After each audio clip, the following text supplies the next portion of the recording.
Okay, it's Saturday. We actually have a wedding to go to tomorrow, so we're going to play today. We've got a game lined up, 3,000 points again. Size got his ogres again. Similar list to what he had last week.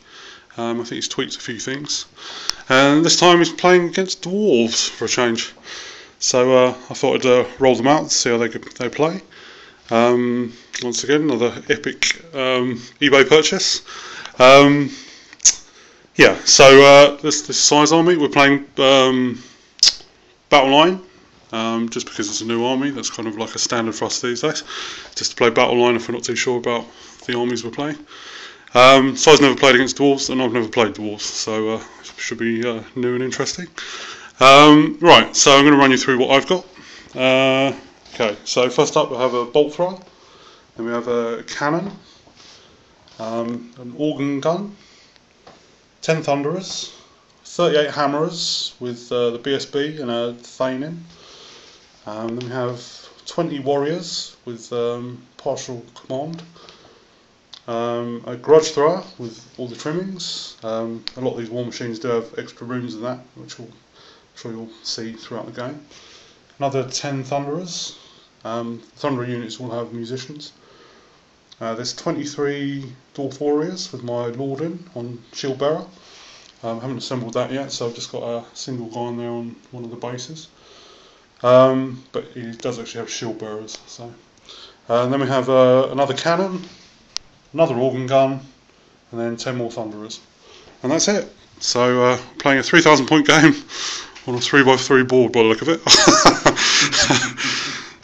So I'll hand you over to Si and see what he's got.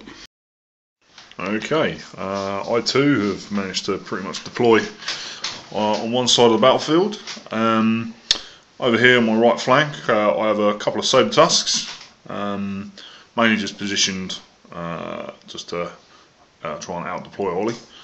I have a feeling they're not really too much use this game. Then over here I have my Stonehorn, who is that's still in debt hole. Been a bit lazy this week, but I'm going to pull him out after the game, get him sprayed up and ready for next week. But yeah, his mate, my helpit, is going to be playing duties again. And behind him we have a unit of just 3 lead belchers.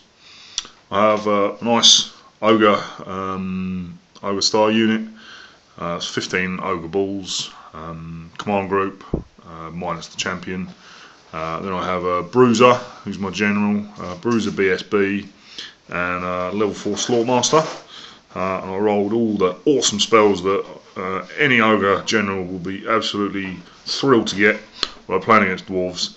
I'll probably never see them. So yeah, usually the way. Then behind I have an Iron Blaster, then a unit of 8 Iron Guts, led by the Firebelly. And then I've got another 3 lead belchers here. Unit of 4 Mornfang on my left flank with all the trimmings, and another Iron Blaster. And then right over here I have a lone saber tusk, so there's no risk of me getting tabled. Yeah, he's probably not going to do too much. He'll just go for a bit of a wander, I think. So yeah, that's my army. Ollie got his +1 to deploy first, but he didn't really need it. I rolled a 2. So yeah, Ollie gets first turn. So we will see you at the end of Dwarves turn 1. Okay, in a pretty nippy first turn. The dwarves have their go. Obviously they skip the magic phase, they skip the movement phase, just got straight down to the shooting. So my thunderers, they're right on the line, and thankfully size were as well, so I managed to get the front rank firing for most of these guys. Only did a couple of wounds here and there. You had 5 wounds? Okay, I did. to his ogre star I did 5 wounds, which is pretty nice. Then what else? The bolt thrower I managed to miss. This cannon did 2 wounds to his Stonehorn, which was nice. Obviously it's got that thing which holds the wounds against it, so it didn't do as much. The grudge thrower hit his iron guts, killed 2 of them, put a wound on someone else, which was lovely. Passed his panic test. This cannon shot at his Mornfang, trying to go through the Mornfang and actually hit the Iron Blaster as well, but that was a little bit too much to ask for. But I did do 6 wounds to one Iron Mornfang, forcing him to make a panic test, which luckily he passed. And everything else was out of range just for this turn. So yeah, pretty good turn. I'm more than happy with that. Hand you over to Si now for his turn. Okay, end of Ogre's turn 1. Everyone has surged forward. Pretty much I figure that I'm not going to be getting it charged at anytime soon. So yeah, everyone has kind of banded forward and moved. So yeah, that was it. The magic phase was short and brutal. I managed to get Toothcracker off, but Troll Guts was dispelled. I rolled pretty badly. I rolled a 6 and a 1 for my my magic phase, which is like the ultimate fail, unfortunately. So yeah, I ended up with not very much at all. But yeah, not too bad. I at least got 1 spell off. The shooting phase, basically ganked a dwarf over there and took out his bolt thrower, which is pretty nice. And yeah, it's on to it's now going to be on to dwarf turn 2. Okay, it's the end of Dwarf turn 2, and it's probably the best round of shooting I've ever had. So obviously I skipped the magic and movement phase as normal. That's just become normal. Anyway, so the shooting phase. These Thunderers shot the Mornfang, did a couple of wounds. The Organ Gun shot the Mornfang, did 4 wounds. And actually, so took off model. They passed their break test again. Oh no, sorry, I didn't. How many wounds did I do? I only did a few, didn't I? No, you did 2 wounds. Those are on full health, aren't they? Yeah, I think you did 2 wounds with the organ gun and yeah, 1 wound with the Thunderer. Yeah, so I only killed 1 Mornfang with those, but he passed his break test again. The cannon shot at. I can't remember what the cannon shot at. Was it the Stonehorn? No, it didn't it? No, it shot at. I don't even remember. No, neither. I don't think you shot it. I don't think I did actually. No. I think you wanted to shoot it. Yeah, okay. Right, I'm going to shoot the cannon in a sec then. The grudge thrower fired at the Iron Guts. Managed to kill 1 off, I think. No, I did 3 wounds in total. Yeah. So I just finished off a wounded guy and put some wounds on one of the other ones. The Organ Gun got some pretty ridiculous rolling and got a 10 and did 5 wounds to his Stonehorn, killing it. So I was not impressed with, which is fair enough really. This cannon fired at the Saber Tusks, tried to, because he had both of them in his line of sight. I managed to kill the one behind this one, and then of course caused a panic test, and the other ones are now fleeing, which was nice. The Thunderers here got some pretty insane rolling, and I think I killed 4 Ogre Balls with just 20 shots. So in total we've done 17 wounds with 30 shots, all at long range. Yeah, which was pretty good. Yeah, 13 wounds with 30 shots. No, you've killed 5 guys and put a wound on. No, because I killed 1 in the other turn, didn't I? Yeah, no, this is in total. Oh right, okay. Yeah. Yeah, okay. So these guys have done pretty well. So I wasn't very amused with that, but so the rolling here was just insane. So it's going really well. So I'm going to fire my cannon, and then we'll get back to you. Okay, so I quickly fired my cannon. Fired at his Mornfang, hoping to hit the Iron Blaster behind as well, but it wasn't to be. But I did kill the Mornfang, doing 6 wounds to one guy again. So yeah, he's already passed the break test this turn, so he doesn't need to worry about that. And that's it. That's the end of Dwarf turn 2. So that was pretty brutal. We're going to see what Si can do about that. Okay, end of a rather annoying Ogres turn 2. Everyone had to charge basically, otherwise I was going to die hard. So my mighty Mornfang cavalry, great, excellent arse kickers of my army, only needed 12 on 3d6 plus 7, taking away the lowest one of the d6, and rolled an 11, and I needed to get 12. So that ruined it. Then the big Ogre Star unit was going to charge the Thunderers right in front of his Thanes unit, and unfortunately he fled, bounced out the other side, so I successfully redirected into the unit that was standing and firing from the Iron Guts.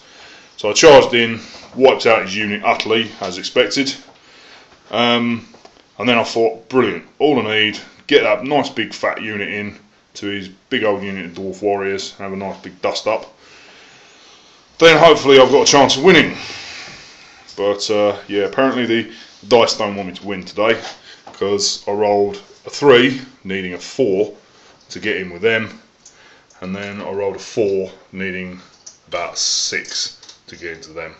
So yeah, I only needed average, or even below, slightly below average would have sufficed, but I rolled massively below average, and they're now pissing right in the wind.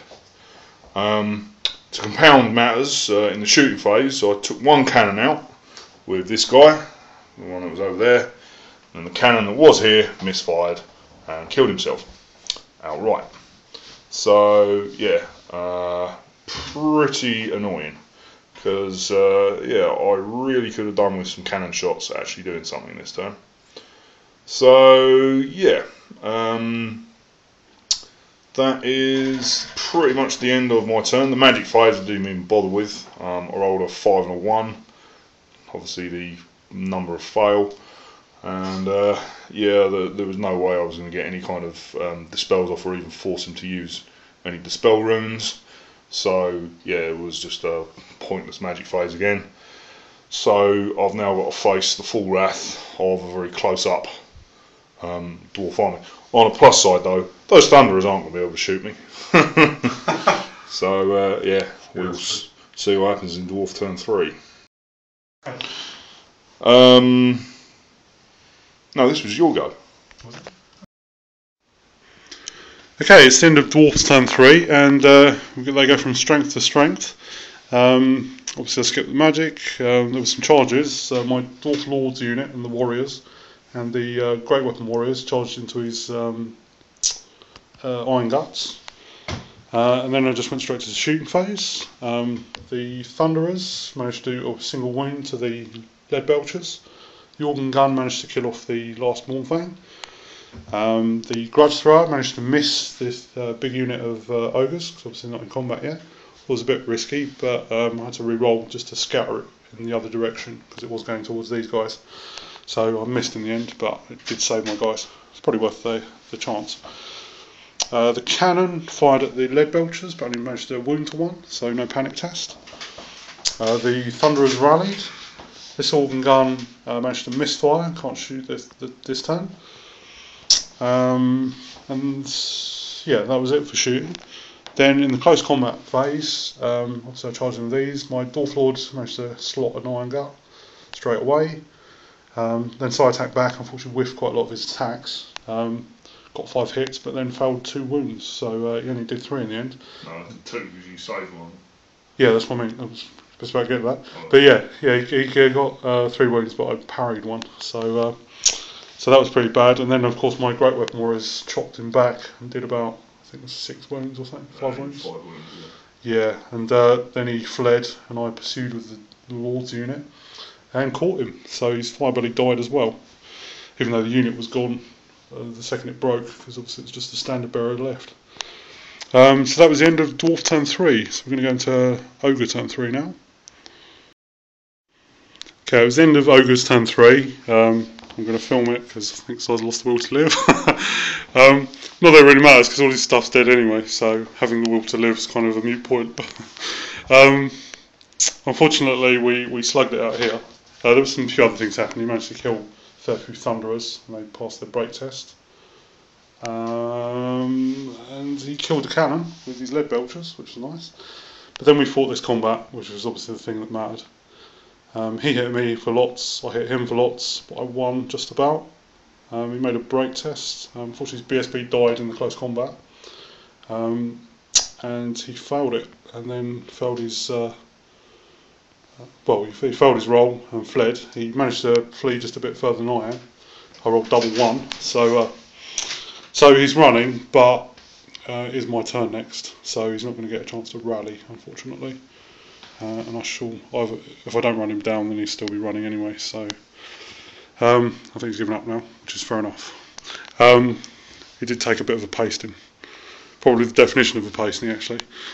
My dice were on fire, and then so were his ogres. It was pretty brutal. So I was kind of in mixed emotions about what if Dwarves could actually win a game, because they didn't seem. I didn't really like the idea of these tiny little units when everything's obviously playing hordes and stuff. And I thought, like a big ogre horde was easily going to chomp these guys up.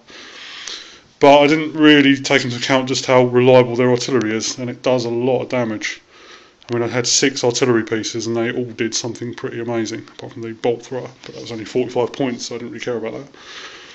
And I just tore him up in that first turn, and then tore him up a bit more in the second turn, and then because his charge didn't fail to overrun into my 2 units, it bought me another turn, although I didn't get a lot of shooting done. I just ripped through his ogres, and then in close combat, these guys are obviously strength 6, they've got the BSBs giving them the 5-up ward save, although the BSB did die because it had quite limited protection. He only died in the strikes last step of the combat, so the ward saves didn't matter because they'd already used their ward saves. So, because obviously the balls went first. So the BSB survived long enough to give everyone the ward save, and then died at last in the last step, which didn't really matter. And then of course I got to chop him up pretty bad. Killed his BSB, did 3 wounds to his Slaughtermaster, did a wound to his general, killed I think 4 balls as well. So yeah, that was pretty nasty, and So I lost in the end. I lost 2 cannons, a bolt thrower, a unit of thunderers, and so pretty much. Well, although these guys aren't technically dead yet, he did lose his Stonehorn, his Mornfang, all the Iron Guts, Firebelly, Sabertusk. Yeah. So yeah, it's pretty clear who's won that one. And it was really just down to pretty crazy luck, and Dwarves are pretty damn good actually. I was quite impressed with them. So I'll probably give it a break before playing them again though, because I think Side may flip the table next time. I think their magic phase, the magic is broken. Basically, I think Side got 1 spell.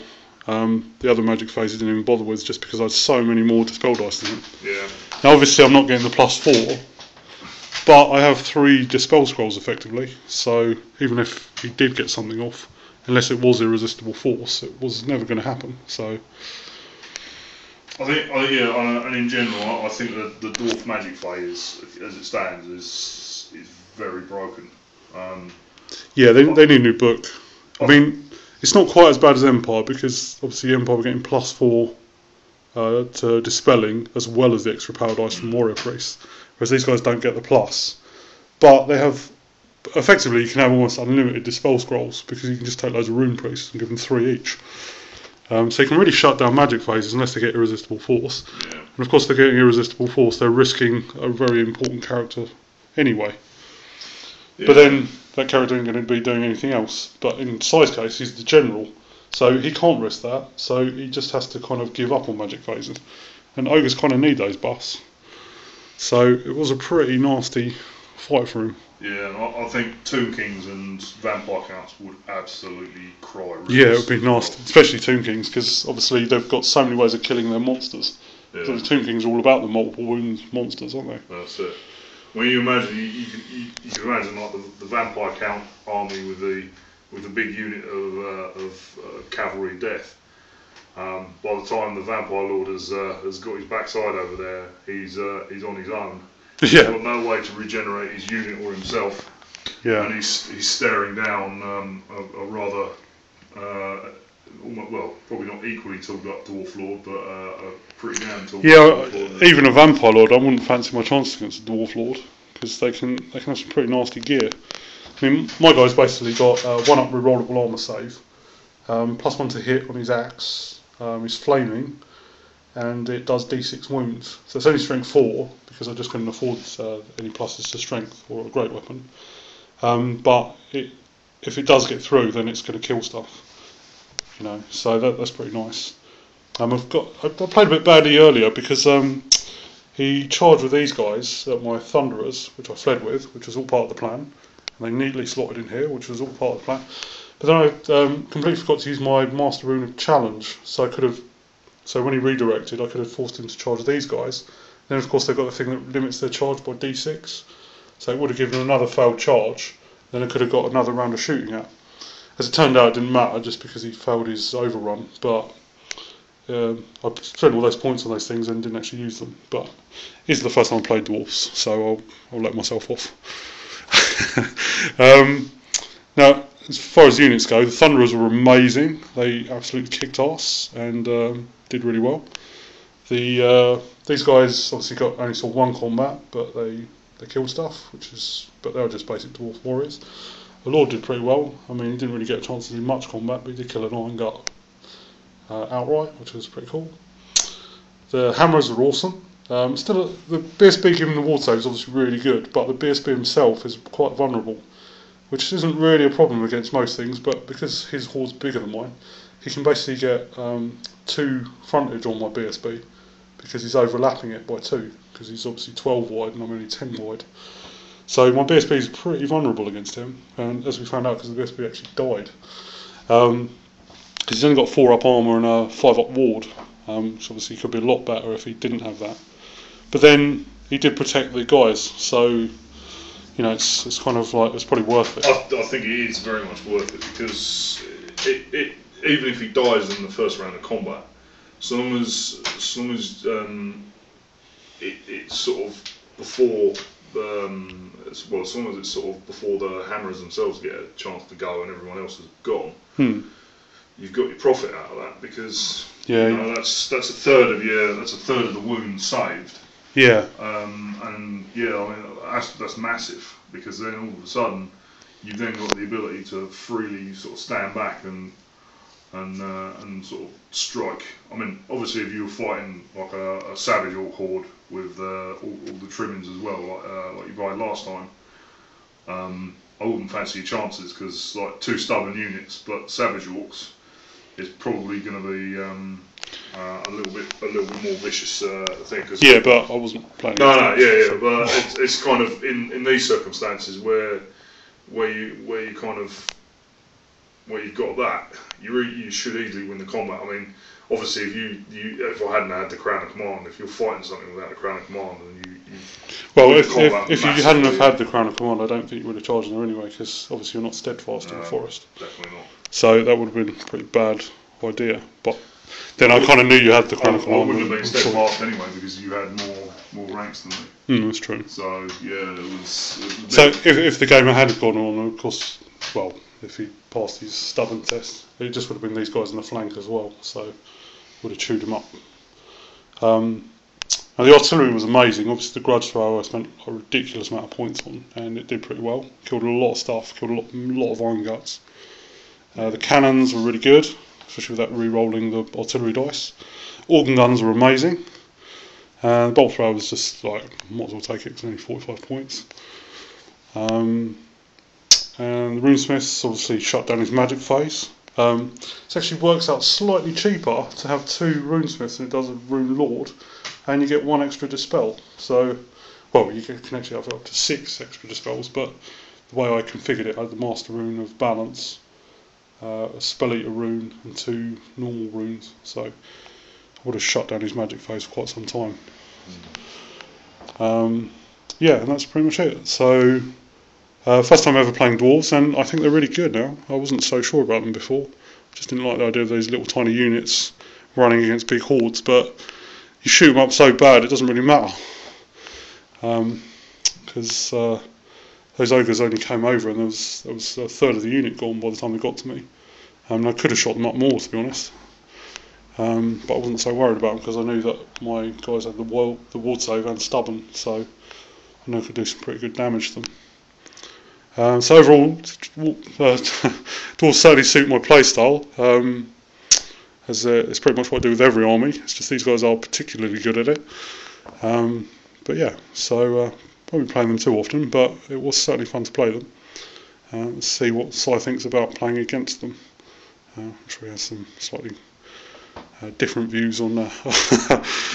Okay, hand you over. Yeah, it was a very annoying game for me, frankly, because I feel I did nothing wrong the entire game, except be on the wrong end of Ollie's luck. And I think we both played very well. I think Ollie just got the better side of the luck and just annihilated me. Like he says, these very much suit his playstyle. They actually reward him for playing defensively rather than punish. Like the orcs tend to, you sit back with orcs and eventually you're going to fail an animosity check and something's going to charge forward and then your plan's fucked. But when you've got an entire army that absolutely positively loves staying as far back as humanly possible and shooting shit out of stuff, the rewards are quite evident. I've never played Dwarves, I've been playing Dwarf Tactics for a long time. Yeah, I think really the magic phase is incredibly broken. The way that you can just pack the same rune out and out. I mean, I know Dwarves need some way of being able to nullify a magic phase, but it's a bit taking a piss that it's just like, because you play a Dwarf army, you might as well just not bother taking a spellcaster. You might as well, I could have saved practically a sixth of my army, right? A sixth of my army was pretty much useless, which is pretty harsh because, you know, the way 8th is gearing everything, it's towards actually having a fairer magic phase, and I think Dwarves certainly are one of the last really nasty kind of anti-magic phase guys going.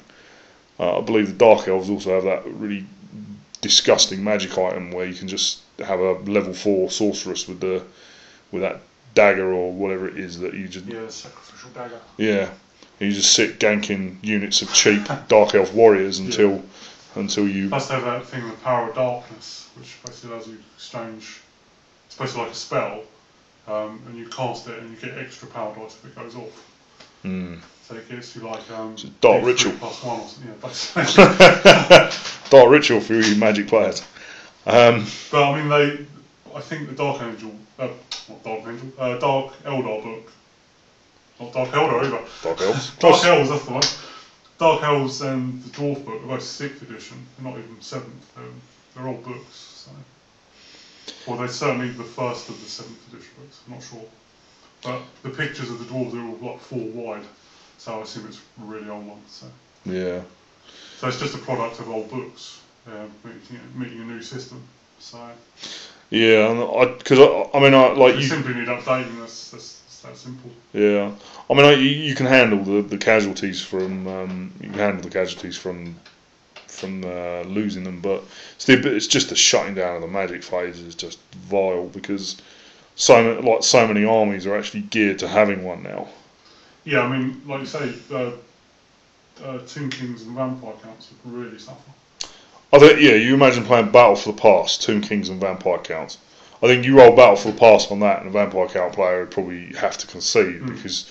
Well, with those grudge fires being so accurate, you could just wipe stuff out and you can't get it back. So. Yeah. Well, you wouldn't even let them get it back. I mean, it's absolutely. It'd be horrible to see that shut down. Yeah, on that Battle kind for the of Past must be auto win for Dwarves. Yeah. Yeah. But yeah, Dwarves are really good. I had a lot of fun playing them. I think if you play them for a long time, they'd probably get boring. but sadly getting them out once in a while just because you want to kill stuff. It's really fun having all those cannons and stuff. Yeah, I mean, I was a bit gutted with my cannons just blowing themselves up. Yeah. This is ridiculous. Misfire and then I won. It's like they slashed their wrist due to feeling inferior. It's like, oh, we're not as good as them. Well, it's just like they slashed their wrist because they go, oh god, we're killing things, we're not allowed to do that. Yeah, so it was harsh losing those cannons because when I did hit stuff, I was wiping it out. I mean, I got rid of both of his cannons, which was great. And if I'd managed to chip off that grudge thrower as well, then it wouldn't have been so bad. Because obviously, if I'd gone first, I would have had one less round of shooting at me, which probably would have made a fair bit of difference. And like I say, if those charges had worked out as I'd fancied it, there was a possibility of getting in there. I mean, those dwarves are tough. They are very, very tough, and it's hard to get through them. I mean, a lot of stubborn, high strength stuff is just. Well, it's only the hammers that are stubborn. Yeah. But they do have really high strength. Yeah, the high strength stuff is just brutal. I mean, certainly, it's perfect because it's just like you spend an entire game marching over the other side of the board to charge, and then by the time you've got there, it could be the most powerful unit in the world, but by the time you've got there, it's seriously depleted, and then the dwarves that are there are probably more than a match. So yeah, it was interesting to play the dwarves and sort of see what they can do. And yeah, I don't think I'd do anything different, to be honest. No, I don't. I think you did. Like I say, there wasn't much you could do wrong, and you certainly didn't do it. And yeah, you just got shot up really bad. I think it was losing the Mornfang really. The Mornfang and the Stonehorn really, really hurt, because the plan was with the Stonehorn was to get the nice clip onto that dwarf unit along with a nice charge with the balls, and then I was going to use the Mornfang to sort of come around the flank around here, and then kind of hit them with a bit of a pincer against the Dwarf Thames unit and sort of just wipe them out, along with get the Iron Guts in there as well. And I thought I'd probably try and sweep the artillery before me as well, and then by that point I'd be getting into the B unit and finishing it off, and it would have been great. But yeah, just the attrition rate was incredible, and there was nothing I could do about that come the end. I mean, I mean, it's fair enough. I mean, the dwarves are shooting. I mean, they always have been since I was playing when I was back in '94. Always well known for shooting. They're always tough. But, oh dear, having never played them and having never experienced what they can do, I mean, yeah, it is pretty vicious. So yeah, in the end, it didn't turn out to be a great game for me, because it's not enjoyable watching your units just getting wiped out without anything you could do. So yeah, in the end, pretty disappointed for me. I'll be honest. Bit gutting, but yeah, we'll have to see what happens next time. So yeah, we will see you next week. Hopefully, if I haven't got diabetes after 30 kilograms of sweets tomorrow.